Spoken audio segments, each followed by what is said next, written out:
नमस्कार दोस्तों, एक बार फिर से स्वागत है आपके अपने YouTube चैनल पर। आइए दोस्तों, शुरुआत करते हैं संस्कृत साहित्य के इतिहास की।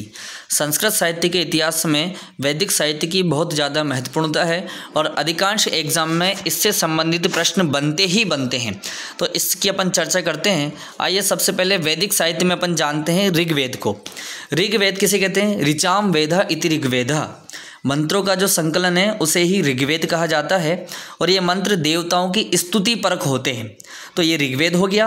दोस्तों, इस ऋग्वेद के कुछ अन्य भी नाम हैं जो हमें उपलब्ध होते हैं। ये सबसे प्राचीन वेद होता है, इसे आदिम वेद भी कहा, सबसे शुरुआत का वेद, सबसे प्रथम वेद ऋग्वेद है। और इसको दस्तई भी कहा जाता है। दस्तई क्यों कहते हैं? क्योंकि इसमें 10,000 मंत्र हैं, इसलिए इसको दस्तई भी कहा जाता है। ये प्रश्न बन सकता है, इस पर IMP लगा लेना दोस्तों। चलिए, इसकी प्रमुख शाखाएं कौन कौन सी है वो अपन समझ लेते हैं। इसमें से भी प्रश्न बनता है कि पतंजलि ने महाभाष्य में ऋग्वेद की 21 शाखाएं बताई है, जिसमें से अभी अपने पास 5 शाखाएं इसकी प्रसिद्ध है और वर्तमान में एक शाकल शाखा मात्र ये वर्तमान में उपलब्ध है। दूसरी शाखा इसकी वाष्कल, आश्वलायन, शांक्यायन और मांडुक्यायन, ये ऐसी इसकी 5 शाखाएं हैं और वर्तमान में शाकल शाखा जो है ये इसकी अपने पास अभी उपलब्ध है। यानी वर्तमान में अपने पास जितना भी ऋग्वेद है वो एकमात्र शाकल शाखा ही है जो अभी वर्तमान में अपने पास उपलब्ध है। दोस्तों, ये वैदिक साहित्य को और इसमें वैदिक साहित्य में ऋग्वेद को 2 भागों में डिवाइड किया है। किसने किया? कृष्णदेवपायन वेदव्यास के अनुसार इसको 2 भागों में विभाजन किया है। एक है मंडल क्रम और दूसरा है अष्टक क्रम। तो मंडल क्रम में क्या क्या आता है और अष्टक क्रम में क्या है वो भी अपन समझ लेते हैं, क्योंकि एग्जाम में ये आते ही आते हैं।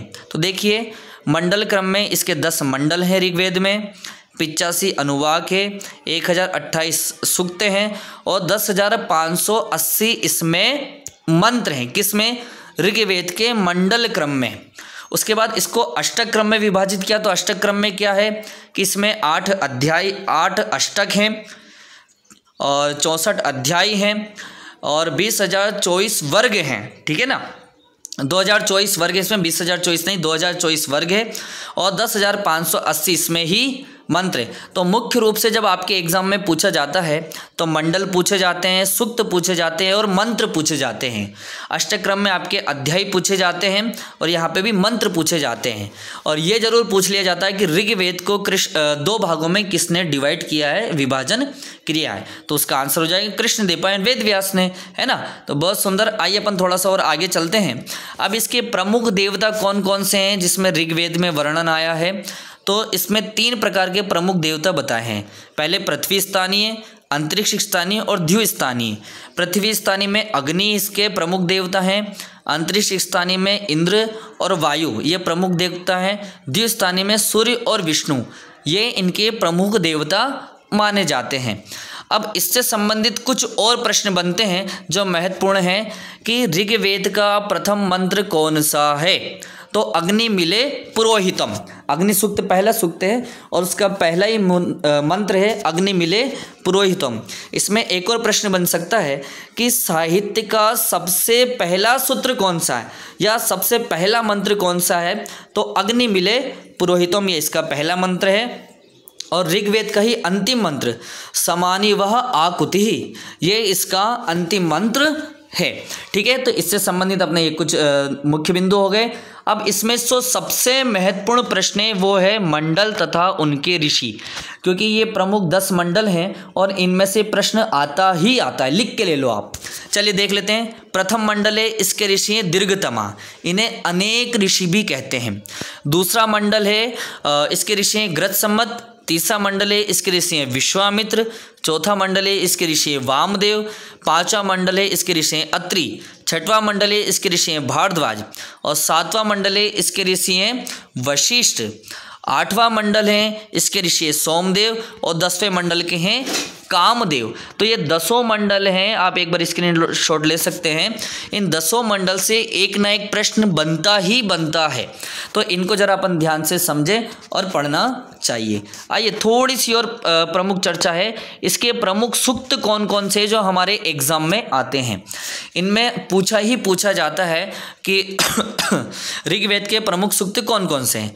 तो इसका प्रथम सूक्त है अग्नि सूक्त, इसका नंबर है 1.1। दूसरा है अंतिम सूक्त। अंतिम सूक्त कौन सा इसका? संज्ञान सूक्त। तो पहला सूक्त हो गया और अंतिम सूक्त हो गया संज्ञान सूक्त। तीसरा है इंद्र सूक्त, ये प्रमुख सूक्त हैं।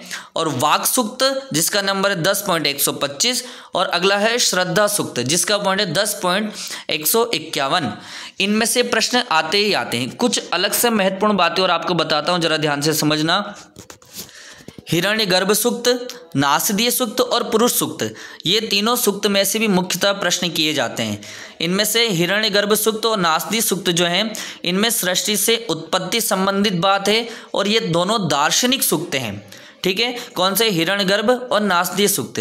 तथा ये जो पुरुष सूक्त है इसमें सृष्टि से उत्पत्ति संबंधित चर्चा नहीं है, परंतु ये दार्शनिक सूक्त है। तो इस तरह से ऋग्वेद के संबंध में जो महत्वपूर्ण चर्चा है वो महत्वपूर्ण चर्चा को अभी अपनों ने यहाँ समझा। और आपको वीडियो पसंद आई तो लाइक करें, चैनल को सब्सक्राइब करें और इसको आगे जरूर शेयर करें।